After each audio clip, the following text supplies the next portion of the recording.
Don,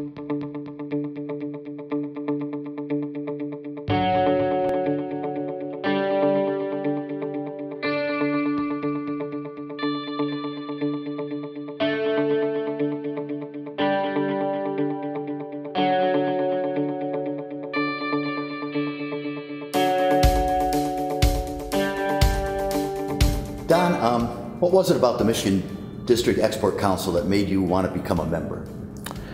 I think the number one thing as a company is we are very high on exports.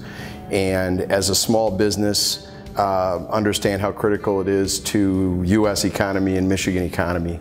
So to take part in it, to learn from others, and also share some of the experiences we've had over the last 15 years. A lot of my Michigan manufacturing companies talk about how they need to be successful international so they can be successful at home. But that success often relies on in-country partners. What process do you use to sort of sort through that and get the person that's the right person, the right dealer, the right distributor, whoever that might be? This has been a learned process for us. There's no book written to really do this. For us, first thing is we start to look at trade shows that are specific to our trade, us being in welding, resistance welding specific.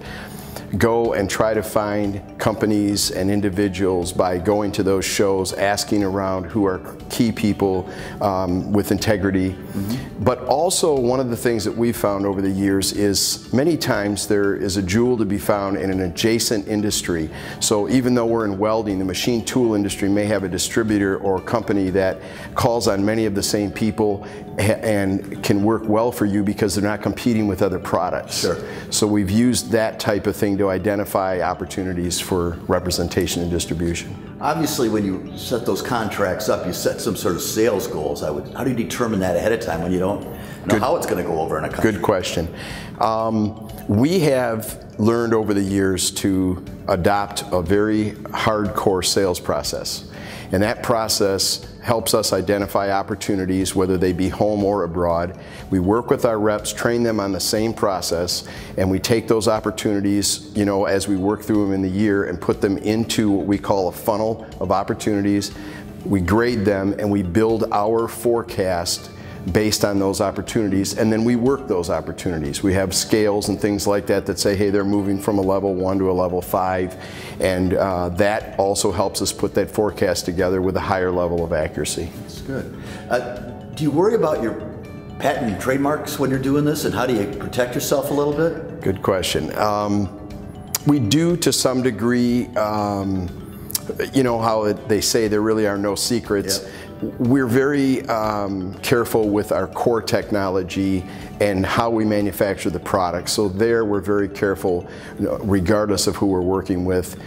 At the same time, you have to train your representatives to show the differentiation in your product and why yours is better. Yep. So they have to have some understanding of why ours is better and technologically. But at the same time, we're careful. We don't, as an example, share some of that internal specific development and research and development information. Sure. Just here's where it is. Yeah, this one is. Exactly. And once again, it's a level of trust and integrity. Those are two key words that I've used probably more than anything when talking to people about finding reps. Yep. And finding distributors. To me, it's frankly not about a contract, although we have to have some legal contracts in place, obviously, and due diligence is very important. But frankly speaking, finding a representative that has an excellent reputation in the industry and has good solid integrity removes a lot of these issues of having to hold tight to contracts and worry so much about your technology. Sure. If you trust them and they have the integrity, a lot of that evaporates. Well, it also makes sense that they need to sell the product, so they don't need a million of those products out there, so Sure. they want to protect it too. Sure, absolutely. It helps them too. Absolutely. Any other, suggestions you'd like to share with about your strategic partners, training, contracts, culture? Is everybody different? Well, they are and they aren't.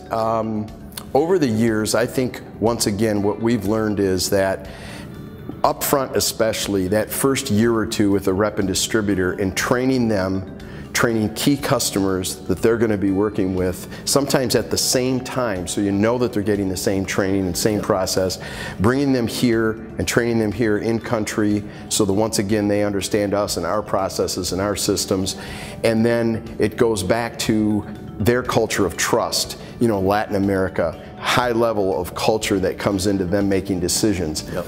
Other areas, it's much more process, it's much more pomp and circumstance, depending on the region of the world that you're working in.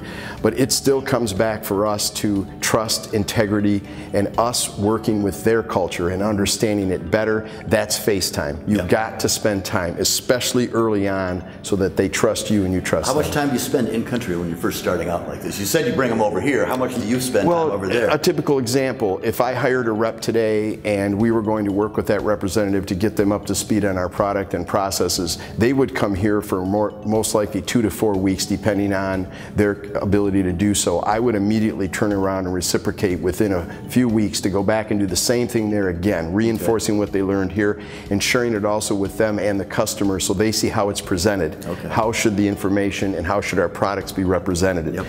Many times a rep will go and you give them the information and then they go sell it their way and you find out later, well, they're representing it wrong. That's because you didn't show them how to sell it.